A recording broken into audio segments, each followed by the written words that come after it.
오늘 이 말씀 아주 유명한 오병이어로 기적을 일으키셨던 예수님의 공생의 기간에 일어났었던 기적 이야기이죠. 예수님의 갈릴리 사역의 중심 시점에서 일어났던 사건을 다룬 내용입니다.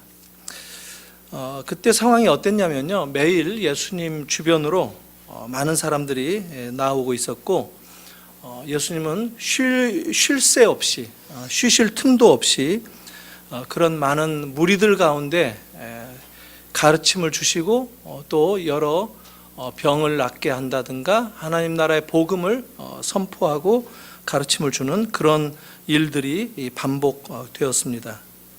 그날도 제자들을 데리고 예수님은 잠시 좀 쉬실 요량으로 한적한 곳으로 가셨는데, 그곳까지도 많은 사람들이 따라와서 또 쉬는 것을 포기할 수밖에 없는 그런 상황이었습니다.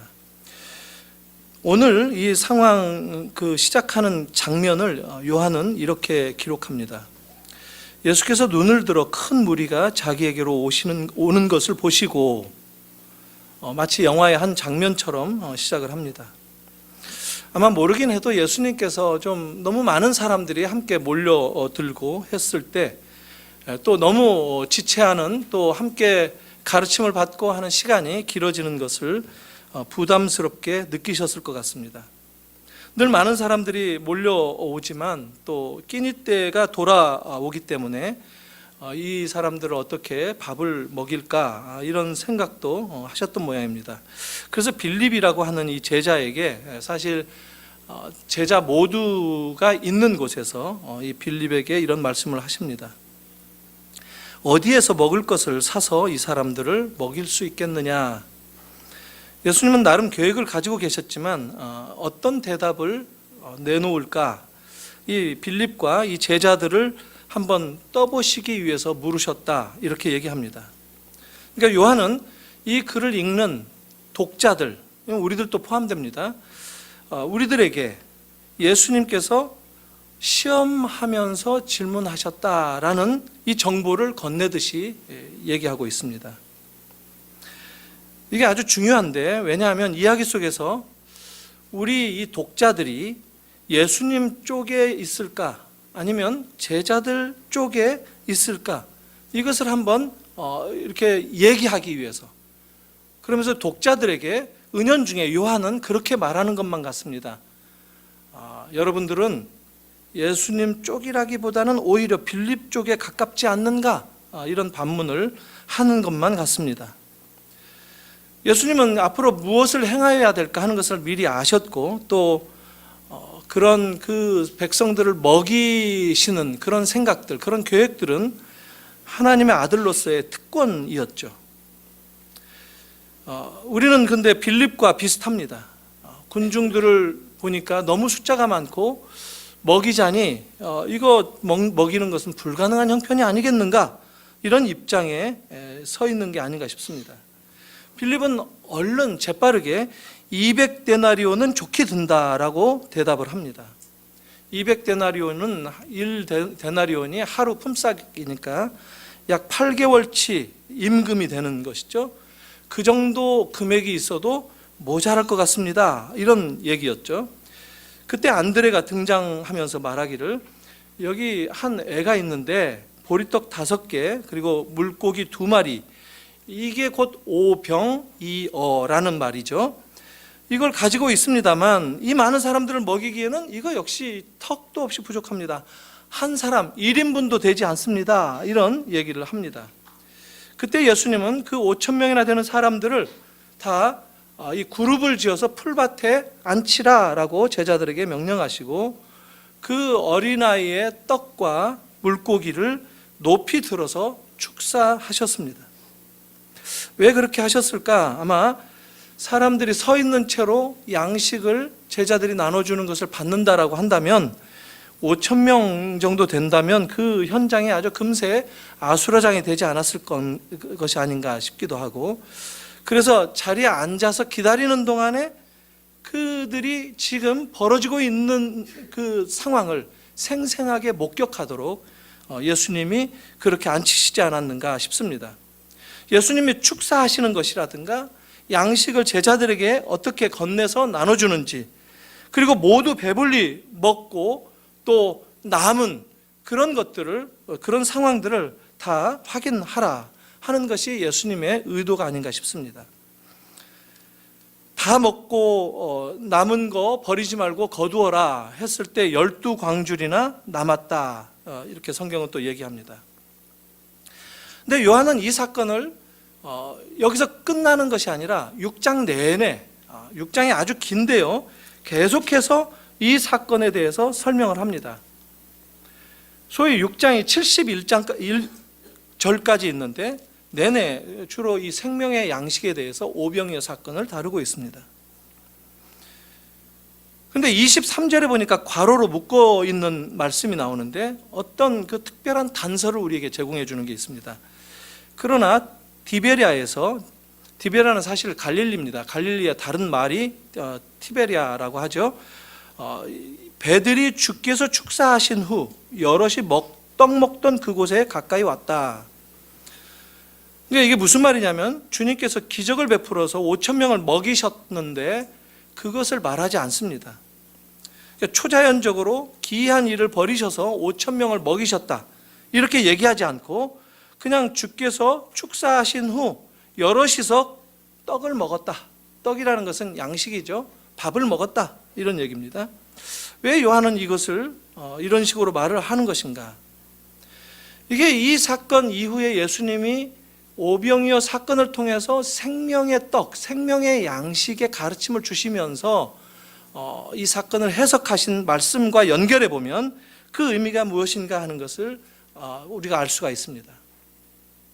요한이 이 사건을 어떻게 보고 있느냐면 출애굽 이후에 이스라엘 그 조상들이 광야에서 만나를 먹고 40년 동안 지냈다라고 하는 이야기가 있죠. 그 사건의 재현으로 보는 것입니다. 그러니까 출애굽기에서 하나님은 모세에게 이름을 물어봤을 때 나는 스스로 있는 자다라는 이름을 가르쳐 주셨죠. 이게 I am who I am 이라는 뜻입니다. I am 이라는 이 문형, 나는 뭐뭐뭐이다, 나는 이다 라는 이 문형, 이게 지금 여호와 하나님께서 당신의 정체를 드러내면서 사용하셨던 문장 구조입니다. 근데 예수님이 특별히 요한복음에는 그런 문장 구조가 많이 나오는데 특별히 7번이 반복되고 있습니다. 그러니까 굉장히 의도적으로 짜 맞춘 거예요, 요한이. 그러니까 오늘 이 구절에서는 어떻게 나오느냐면 나는 뭐이다 라고 하느냐면 나는 생명의 떡이다, 나는 생명의 양식이다, 이런 말씀을 하십니다. 그러니까 예수님도 똑같이 하나님과 같은 차원에서, 하나님과 같은 수준으로 하나님 당신이 말씀하시는 그 권위를 담아서 I am 이라는 말을 하신다라는 겁니다.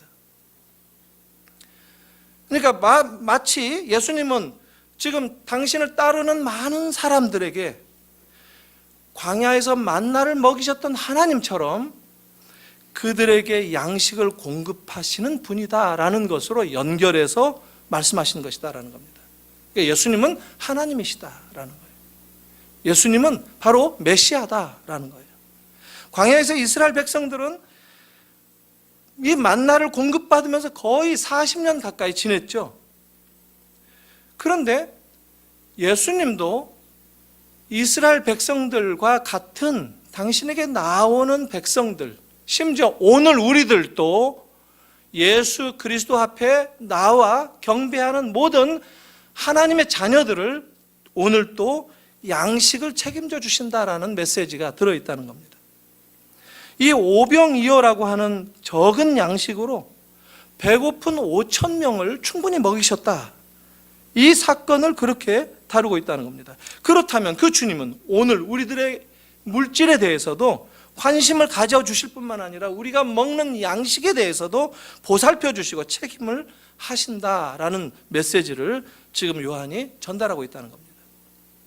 그런데 주님은 우리들에게 그 물질적인 필요만을 목적으로 삼고 이 일을 행하시지 않았다는 거예요. 그래서 예수님은 덧붙이시기를 나는 떡이다, 이게 아니라 나는 생명의 떡이다. 이렇게 말씀을 하셨다는 거죠. 그러니까 생명의 떡, 이것은 단순히 만나 이상을 의미하는 거죠. 우리가 먹는 이 5천 명을 먹이셨던 그 양식 하루 끼니, 이거 이상을 의미하는 거라는 거죠. 그러니까 예수님 뭘 말씀하셨느냐면, 만나를 먹은 광야의 모든 이스라엘 백성들, 그 조상들이 지금 다 죽지 않았느냐? 그 만나를 받아서 양식을 삼고 살았던 사람들이 지금 다 죽었다. 또 오병이어 이때 이 기적을 통해서 양식을 공급받았던 모든 예수님께 나왔던 이스라엘 백성들, 그들이 지금 다 죽었다는 것이죠. 예외 없이 그 5천 명이 다 죽게 될 것인데, 먹는 이 양식만으로는 우리가 영원히 살 수 없다라는 겁니다. 결국 죽게 된다는 거예요. 아무리 잘 먹어도, 아무리 좋은 음식을 먹어도 죽는다라는 것이죠. 우리가 궁극적으로 만족할 만한 그것이 무엇인가? 이게 생명의 양식이에요. 바로 영생, 요한이 자주 쓰는 말, 이 영생이라는 말이죠. 이것이 우리에게 필요하다라는 것을 주님이 연결해서 가르쳐 주셨다라는 거죠. 그래서 오병이어 이 기적의 사건은 기적이라고 얘기하지 않고 표적, 사인이라고 얘기합니다. 바로 그 이유 때문에 어떤 점에서 보면 우리가 성찬식, 오늘날도 성찬식을 할 때마다 요한복음 6장 47절 2절 이하에 나오는 말씀을 우리가 읽고 같이 성찬식을 하죠. 주님은 나는 생명의 떡이다 이렇게 말씀하시고, 성찬에 참여하는 우리들 가운데 지금 성육하셔서 함께 임재하심으로 생명의 양식이 되어주신다라는 것이죠. 그러니까 이것은 먹을 양식과 성찬과 그리고 우리가 영생하는 것까지를 연결해서 이 가르침을 주고 계신다라는 것이죠. 주님은 오늘 또 우리에게 이 땅에서 먹고 살도록 양식을 공급해 주신다라는 겁니다. 매일 식사하는 그 식탁은 주님이 우리를 초대하시는 주님이 호스트예요. 그래서 식사할 때마다 우리는 주님께 감사하죠. 일용할 양식을 공급해 주신 주님 감사합니다 하죠. 그리고 식사를 하죠. 그렇게 우리가 먹고 산다는 것이죠. 그런데 그 정도만이 아니라 우리에게 정말 필요한 것은 먹을 때마다 무엇을 고백해야 되느냐면, 이 먹는 이 양식, 음식으로 많은 부족합니다. 우리에게 생명의 양식이 또한 필요한데, 생명의 양식 되시는 예수 그리스도가 우리에게 필요합니다라는 것을 밥 먹을 때마다 깨닫고 고백하는 것, 이게 우리 성도된 본분들이다라는 것이죠. 오늘 사실 이 말씀을 통해서 저는 두 가지를 준비했습니다. 두 가지만 좀 짚고 넘어갔으면 좋겠다. 두 가지를 좀 적용했으면 좋겠다 합니다. 첫째가 뭐냐 하면 이 이야기에 등장하는 제자들의 모습입니다. 제자들의 반응을 보면 예수님과는 아주 딴판이죠. 아주 다른 모습을 보여줍니다. 마치 어떤 구제 사역을 감당하는 자선단체의 이사진과 같습니다. 예수님의 제자들은 이사회 이런 건 아니에요. 예수님은 제자들이 되라고 하는 것이지 무슨 이사가 돼서 어떻게 이게 계획을 세우고 책임지라고 하고 하는 이런 것들을 고민하라고 하지 않다는 거예요. 보드가 되지 말라. 예수님은 빌립에게 우리가 어디에서 먹을 것을 살까? 어디에서 떡을 구하냐? 이렇게 물으셨습니다. 어떻게 사서 먹이냐? 이렇게 말씀하시지 않았습니다. 먹일 것을 걱정하신 것이지 얼마가 들어가는가 하는 것을 걱정하시지 않았어요. 그런데 빌립은 얼마가 들어갈지 아주 빠르게 계산을 해서 총액을 제시하고 있지 않습니까? 예수님은 당신에게 나온 군중들의 이 숫자와 돈을 연결해서 계산하시지 않으셨어요. 예수님은 다만 사람들을 보면서 그들이 배고프다, 그것을 같이 느끼시면서 그 배고픔을 어떻게 해결할 것인가, 이것을 생각하시는 것이에요. 그것뿐이에요. 근데 요한은 그런 내용을 우리가 알아들으라고, 이 말씀을 읽고 예수의 제자가 되는 여러분들이 깨달으라고 이것들을 의도적으로 지금 기록하고 있다는 거예요. 오늘날 의외로 많은 교회들이 사역을 할 때 예수님의 그 뜻, 예수님의 마음, 예수님의 그 계획을 따라가면서 생각하기보다는 지금 여기 이 공생의 기간 동안에 사실 이 제자들이 나중에는 변합니다. 부활하신 예수님의 그 모습을 보고 다시 한번 성령의 그 오순절 그 사건을 경험한 다음에는 이 제자들이 완전한 변화를 받아서 목숨 내어놓고 온 세상에 복음을 전파하지 않습니까? 교회를 세우고, 그래서 오늘 우리에게까지도 예수 믿는 이 신앙이 전파된 것입니다. 그런데 공생의 기간에 보여주는 이 제자들의 모습은 어떻게 보면 좀 한심하기도 하고, 어떻게 보면 저렇게 세상적일까 하는 생각이 들 정도로 예수님의 마음을 헤아리지 못하는 그런 반응들을 보이고 있습니다. 사실 우리 교회는 정말 안 그렇습니다만 이게 웬만한 교회들의 당회가 저런 생각을 이 제자들이 공생의 기간 동안 보여주는 그런 모습을 취합니다. 비용 계산하고 따지고 이렇게 생각합니다. 우리 교회는 안 그렇다는 거예요, 정말. 제가 그런 것 때문에 혹시 모를 그런 오해를 빙자해서 전해야 될 말씀을 안 전할 수는 없지 않습니까? 근데 당회는 그런 제자들의 모임이 되어야 되느냐, 아니면 그런 이사진이 되느냐, 이런 것을 선택의 기로에서 선택해야 된다는 거예요. 주님은 그걸 말씀하시는 거예요. 또 하나 생각해 볼 게 있습니다. 뭐냐면 오늘 본문에서 안드레가 소개한 한 아이, 그 아이가 가지고 있는 오병이어입니다. 이 라드라는 말, 이게 어린 아이, 이런 말도 되지만 노예라는 뜻도 됩니다. 정말 그 보잘것없는, 이 사람 축에도 끼기 힘든 그런 이 무시해도 될 만한 그런 인물을 뜻할 때 쓰인 이런 말입니다. 그런데 이 보잘것없는 한 아이가, 그것도 1인분도 미치지 못하는 어린이 분량의 식사를 가지고 있다라는 것을 안드레가 얘기했다는 거예요. 우리가 사실 이 이야기를 다루면서 이거 생각하지 않을 수가 없는데, 이런 이야기는 오늘날 교회에게 얼마나 많은 큰 시사점을 주는지 모릅니다. 교회가 사역의 원리를 깨닫도록 해주는 아주 결정적인 그런 가르침도 주고 있습니다.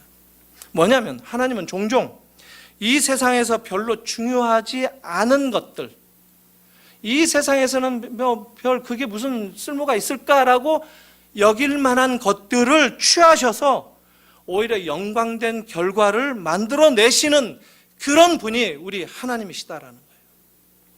심지어 하나님은 우리의 연약함을 사용하시기까지 합니다. 우리가 실패하고 때로는 실수하고, 나는 왜 이 모양일까? 나는 할 수 없다. 나는 아무것도 못하는구나. 나는 이 세상에 정말 번쩍번쩍하는 이 세상에 끼어서 살아가기에 너무 부족하다.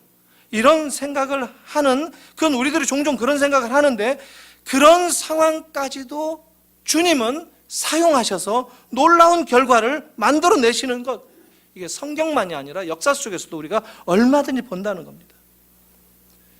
우리가 가진 것, 우리가 할 수 있는 어떤 재능들, 이런 것들을 생각해 보면 내세우기에 참 부끄럽기조차 하고 또 별 볼 일 없다고 생각할 만한 것들, 이런 것들인데, 그러나 그런 것들도 주님이 사용하시면 변화된다는 거예요. 놀랍게 변화된다는 거예요. 사실 우리가 우리의 인생을 좀 돌아보면 과거에 괜찮을 때도 있지 않습니까? 돈이 없을 때도 있지만 또 한때는 돈도 많던 시절도 있지 않았습니까? 또 높은 자리에 있었을 때도 있었고, 또 사람들이 나 자신 있는 그대로를 보기보다는 내 위치라든가 내 지위라든가 내가 나를 치장하고 있는 어떤 그 주변, 이런 것들 때문에 나에게 머리 숙이고 사람들이 이렇게 잘해줬던, 존경하던 그런 시절들도 있지 않습니까? 그런데 주님은 우리가 그런 상황에 있을 때만 가치 있다라고 여기시지 않는다는 거예요. 그런 상황에 있을 때만, 아니 그런 사람들만 주님이 들어서 사용하시겠다, 이러지 않는다는 겁니다.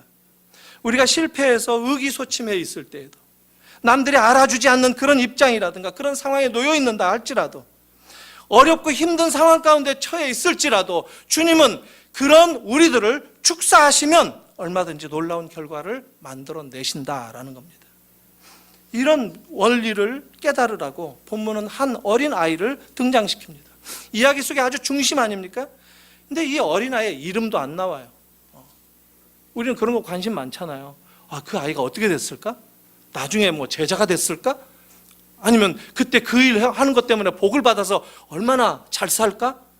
우리는 그런 데 관심이 있는데, 우리는 좀 연속극 다음 회 관심 같듯이 그런 관심이 있는데, 지금 성경은 그런 거 아무 관심이 없어요. 성경이 얘기하고 있는 것은 그냥 한 아이, 그리고 넘어가는 거예요.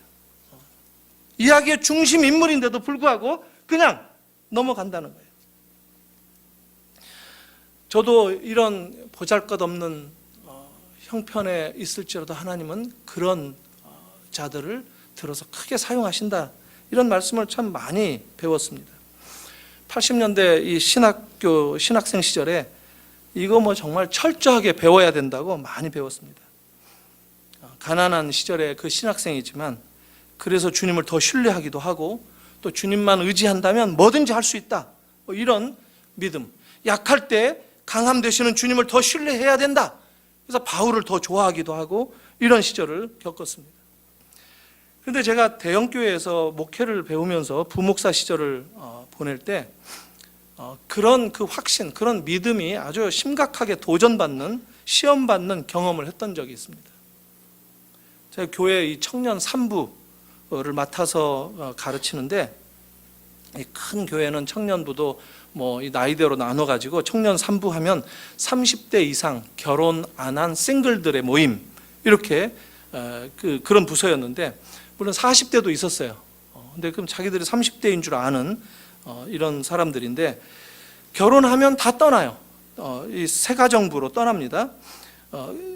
그런데 한 번은 외국에서 두 형제가 와서 등록을 하고 한동안 신앙생활을 했습니다. 그래서 한 6개월 정도 지나면서 같이 저녁도 먹고 또 상담도 겸해서 하는 그런 시간을 이렇게 만들었는데, 두 사람이 모두 외국의 교포였어요. 그래서 한국에 왔는데 고등학교 때부터 같은 친구였답니다. 공부도 같이 하고. 그런데 이 친구들이 이제 한국에 들어와서 아주 큰 로펌에서 근무하게 되는 이 국제 변호사들이었는데, 자기들이 어릴 때부터 늘 서로 밀거니 당기거니 하면서 같이 공부하면서 한국에도 그래서 같이 나왔다는 거예요. 그래서 참 아주 좋은 친구들이다. 야, 이런 친구들도 다 왔구나, 이런 생각을 하면서 이제 참 기쁜 마음으로 교제도 하고 얘기를 했습니다. 그런데 이 친구들이 말을 하는데, 목사님, 사실 우리들이 돈을 많이 버는데 그 매월 좀 큰 돈을 이렇게 내겠으니 이 장학 재단을 하나 이렇게 앞으로 만들어 가는 게 어떻겠습니까? 이런 제안을 했습니다. 그래서 제가 속으로 이때로구나, 이렇게 생각하면서 아주 참 좋은 생각을 가졌습니다. 그렇지, 사회적으로도 좀 성공하고 이런 친구들이 젊었을 때부터 이렇게 좀 좋은 생각, 좋은 일들을 한다고 하는데, 나 같은 사람도 같이 끼어서 일하는 거, 이거 참 적성에 맞지 않는가, 이런 생각을 하면서 함께 좀 좋은 일을 같이 해야 되겠다, 이렇게 했습니다.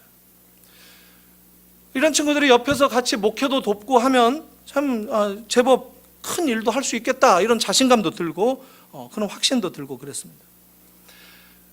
근데 얼마 안 가서 이 친구들 보니까 뭐 물론 약속한 돈도 이렇게 안 내놓고 밥이나 한 번씩 사주고 그러면서 은근히 이게 되려 저를 들러리 삼아가지고 자기들 이렇게 비즈니스 하는데 사람들 이렇게 네트워크 해달라고 그러고, 좀 조금 이렇게 기분이 이렇게 야릇해지는데 좀 나를 이용한다, 이런 생각이 이렇게 직감으로 들었습니다. 사실 변호사들 가운데 좋은 분들 많이 있죠. 남들 어려움을 이렇게 늘 생각하면서.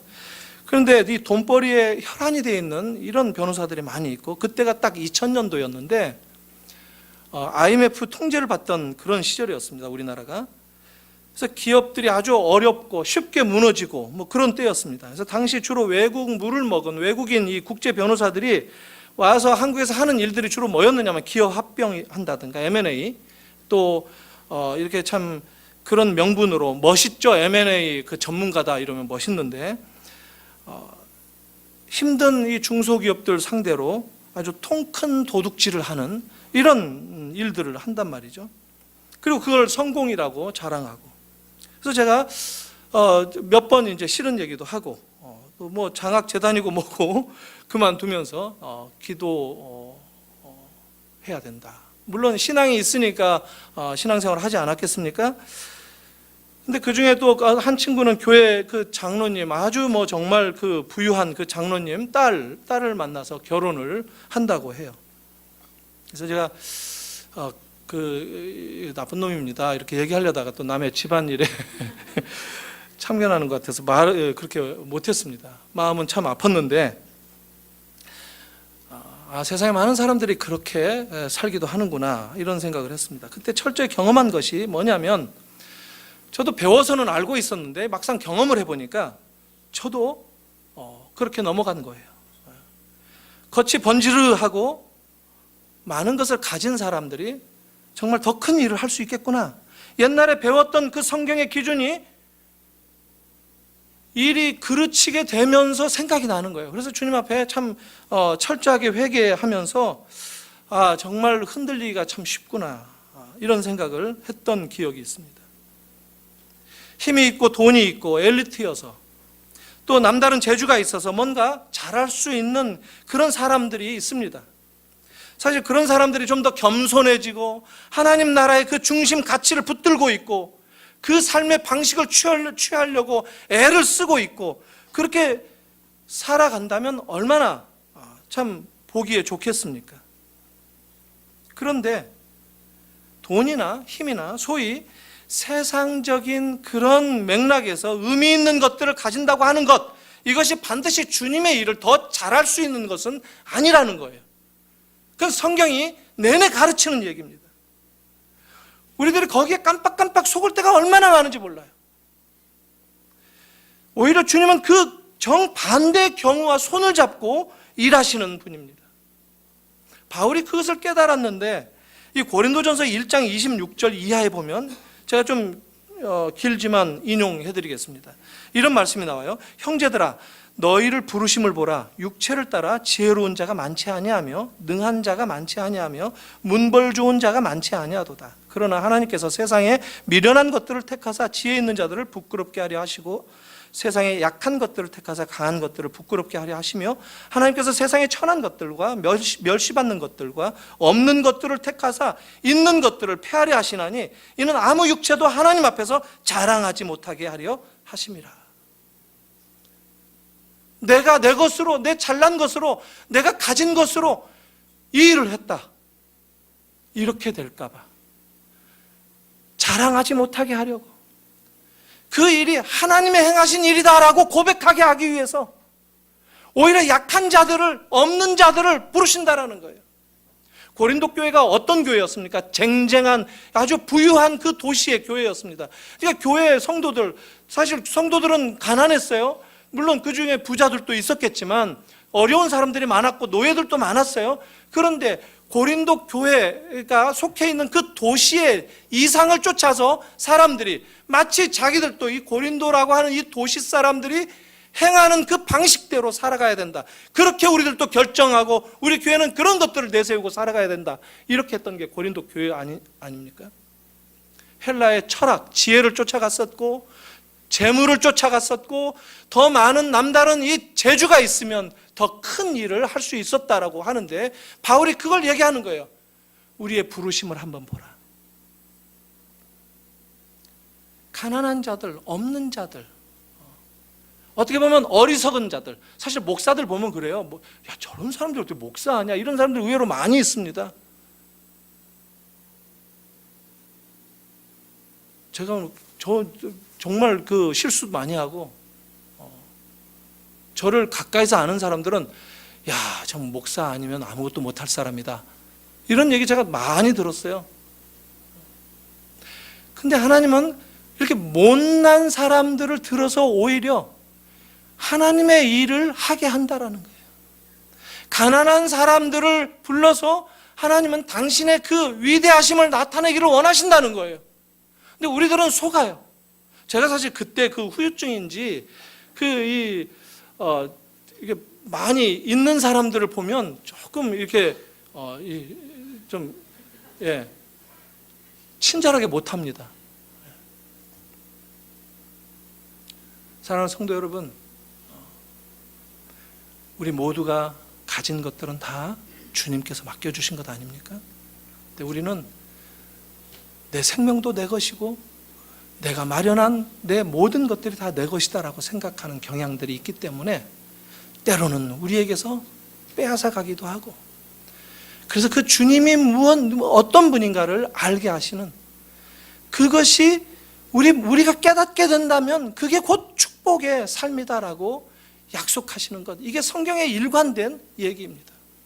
그래서 이 이름 없는 한 어린 아이가 아무것도 내세울 것 없는 그 보잘것없는 한 끼도 안 되는 그 음식을 가졌지만, 그러나 주님은 그것을 축사하실 때 놀라운 결과를 만들어내신다라는 것, 이게 교회가 행하는 모든 일들 가운데 원리로 작동되라고 요한이 가르쳐주고 있다라는 겁니다. 사랑하는 성도 여러분, 주님이 생명의 양식입니다. 그 주님을 우리가 어떻게 선택하느냐 하는 거에 따라서 우리가 제자가 되느냐, 아니면 주님이 만든 회사에 잘 나가는 직원이 되느냐. 오늘날 교회가 그런 회사가 되어가는 형태로 늘 지탄받고 있지 않습니까? 목사가 되면 그런 회사에 아주 그냥 철밥통이라고 얘기하죠. 이런 것들을 내려놓고 주님의 그 뜻이 무엇인가? 주님은 우리가 먹을 것을 그들에게 줘야 되지 않느냐, 이걸 보고 있다는 거예요. 이 말씀에 한번 꽂히게 되면 우리의 삶이 변화되게 되어 있습니다. 마가복음 표현대로 하면 가서 너희가 그들에게 먹을 것을 주라, 이렇게 되어 있어요. 근데 그 말씀에 꽂혀 있는 어떤 한 분을 제가 아는데, 그분은 그 말씀을 읽다가 그 말씀에 사로잡혀서 내가 누구에게 갈까? 내가 가서 누구에게 먹을 것을 줄까? 하고 기도하고 찾고 그러다가, 그때 당시에 80년도였는데 중국이 얼마나 헐벗고 참 못 살았어요. 요즘 중국 보면 미국하고 안 먹잖아요. 미국하고 지금 티격태격 하고 있잖아요. 우리만 지금 새우 신세가 되는데, 그땐 참 중국이 헐벗었어요. 못 먹었어요. 그 마음이 통해서 그들에게 이 양식을 공급해 줘야 되겠다 해서 중국 선교사가 되었어요.